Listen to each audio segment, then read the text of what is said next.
continued frustration with the level of gun violence in our community, specifically related to young individuals. We've met several times and talked about this with different avenues, meaning stolen vehicles and other violent crime. We talked about gun violence. We sat up here and talked 3 years ago about a young man that was killed on a hilltop.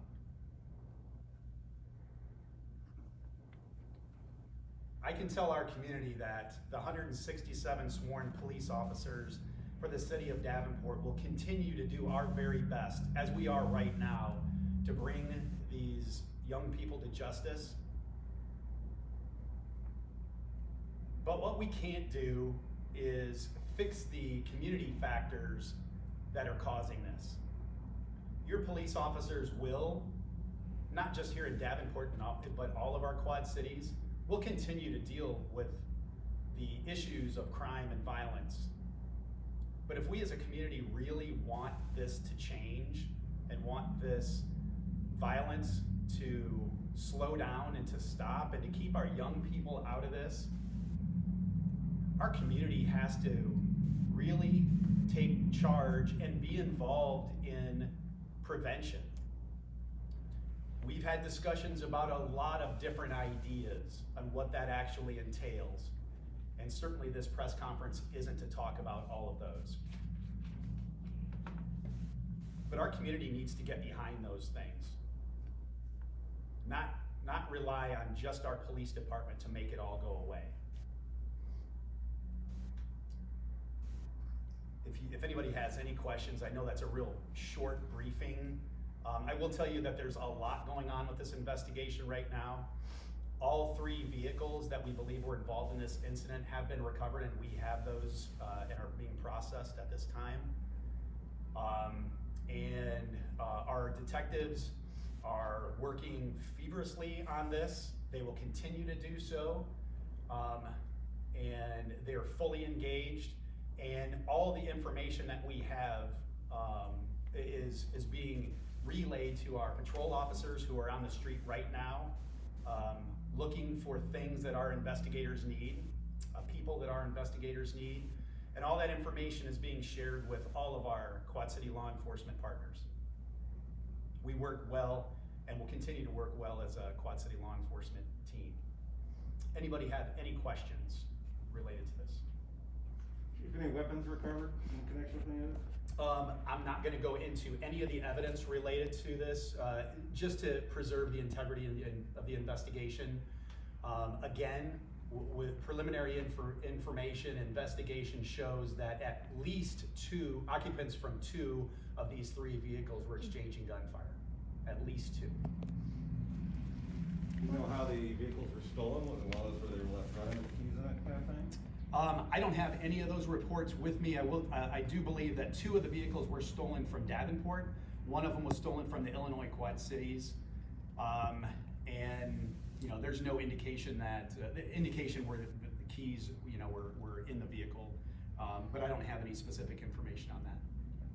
For parents that are concerned, as a 14-year-old, is there anything that parents can do to hopefully stop something like this from happening again?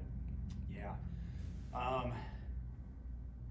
Monse, that gets into a big, long discussion, and I'll share just a few things. Parents need to care, and I know, if not all, the vast majority of our parents do care, absolutely. One, they need to care, they need to be involved. If our parents have any ideas or suspect any involvement with gangs, guns, stolen vehicles, or anything of the sort, that they really need to do some preventative measures. There's a lot of things going on in our community that can help with those things. Our school district can help with those. There's resources.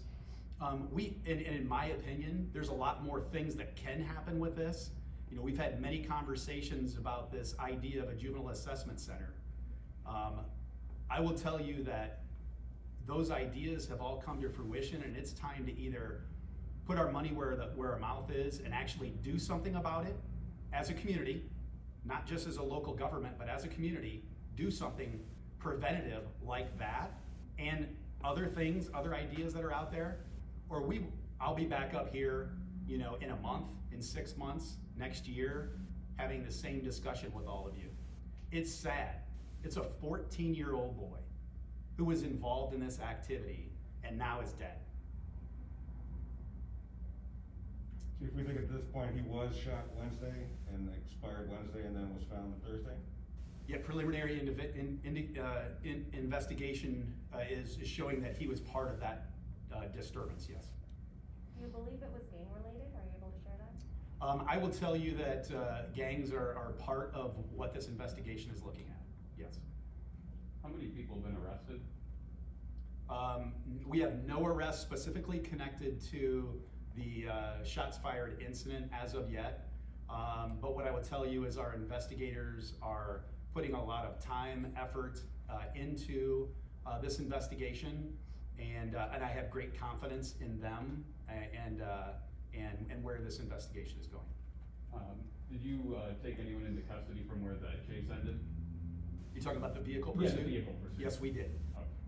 Did you catch all of them?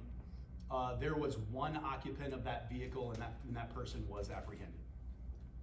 Is that person still in custody? That person is in custody, yes. I mean, what are kind of the solutions now? Because the violence that seems to be going up in the town. What's kind of the solutions to try to bring the violence back down? Because it seems like it's getting worse and worse and worse. There are a lot of different solutions. I'll tell you what, this is a very complex issue that deals with many different things. I will tell you, it deals with poverty, it deals with education, it deals with housing, it deals with mental health, with substance abuse, it deals with so many different things, and the solutions are equally as difficult. The solutions are to have a long-lasting effect. We have to have an effect. We have to be able to identify issues that kids and families are having. One, identify them early and quick, and then have a plan, an individual plan for kids and families to actually succeed. So if a kid is in school at first grade and is already showing some signs of of issues that are going on, we need to have things in place that, one, those things are identified, and that family and kid can start addressing those early on before the kid's 14, 15, 16 years old in a stolen car shooting at other kids. So we have to think both short term, which is what we do as a police department, partnering with the Department of Justice on a public safety partnership. But again, remember, that's treating the symptoms of what's going on in our community. We'll continue to do that. That's our job. We need to do that and keep our community safe. Our city and our elected officials are greatly supportive of our needs. When we need something, they find a way for us to get it. But our community has to get behind preventative measures. We have a new social worker in our police department that's working, but it's a social worker that's here 2 days a week for 8 hours those days. Is it a start for us? Absolutely. Is it going to help? It's going to help some kids and some families. It absolutely is. But for a city the size of 104,000 people, we as a community need to get behind these preventative things. We need to get behind our school, make our schools the best in the state, the best in the Midwest, the best in the nation. We need to get behind our social services so they can actually identify and find out what's going on with kids and families' needs and be able to address them properly. Again, on a soapbox, and I don't mean to do that, I know this isn't for that. It's to let you know some information about a very unfortunate homicide that we had, that we're investigating right now. I want our community to know that as a police chief, I am frustrated, and our police officers and investigators are as well, because we're investigating these, it seems like, on a regular basis, and none of us want to be. But we know that's our job to do this, and we'll continue to do that. I have great confidence in our officers and in our investigators' abilities, and they do amazing work and are doing a great job with this one as well. But as a community, we need to own this, and we need to do something about it. Any other questions?